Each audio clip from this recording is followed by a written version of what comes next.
নাটোরে ৫ দফা দাবিতে মসজিদ ভিত্তিক শিশু ও গণশিক্ষা কার্যক্রম কর্মকর্তা-কর্মচারীর মানববন্ধন ও স্মারকলিপি প্রদান। বিস্তারিত দেখুন স্টাফ রিপোর্টার মোহাম্মদ শাহাবুল আলমের প্রতিবেদনে।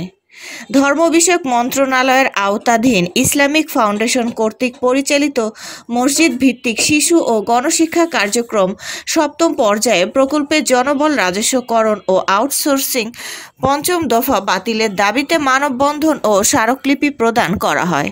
আজ রবিবার জেলা প্রশাসকের কার্যালয়ের সামনে মসজিদ ভিত্তিক শিশু ও গণশিক্ষা কার্যক্রম প্রকল্পের কর্মকর্তা কর্মচারী ও শিক্ষক কেয়ারটেকার ঐক্য পরিষদ নাটোর জেলা শাখার আয়োজনে ৫ দফা দাবিতে মানববন্ধন ও স্মারকলিপি প্রদান করা হয়।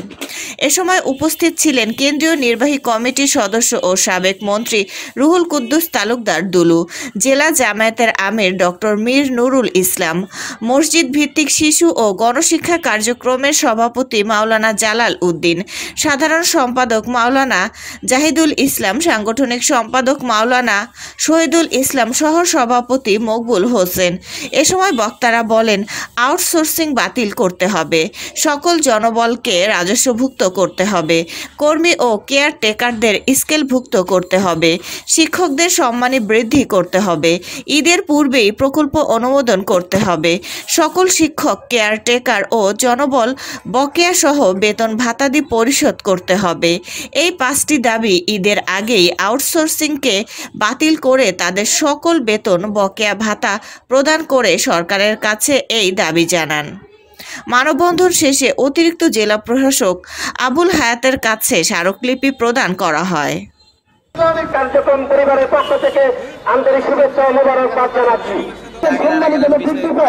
এই জন্য আমরা আজকে আমাদের মানববন্ধন, আমরা যেটা আমাদের অত্যন্ত কাছের মানুষ, সাবেক মন্ত্রী, সাবেক এমপি, সম্মানিত আমাদের এই শিক্ষক শিক্ষিকা যেমনটি দেশের জন্য আজকে আমরা রাস্তায় দাঁড়িয়েছি আমাদের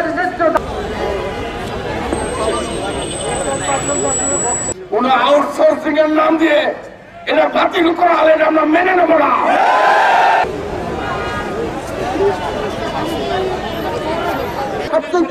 90% মুসলমানের দেশে মুসলমানের একটা কোরআন শিক্ষা দেবে।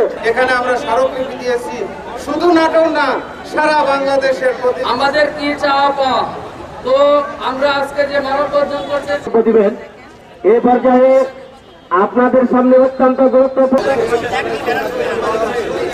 আলহামদুলিল্লাহ কথা বলতে ধরনের কার্যকলাপ সরকারি কোন শিক্ষকদের দ্বারা করানো, শিক্ষক শিক্ষিকা দ্বারা করা হয়েছে।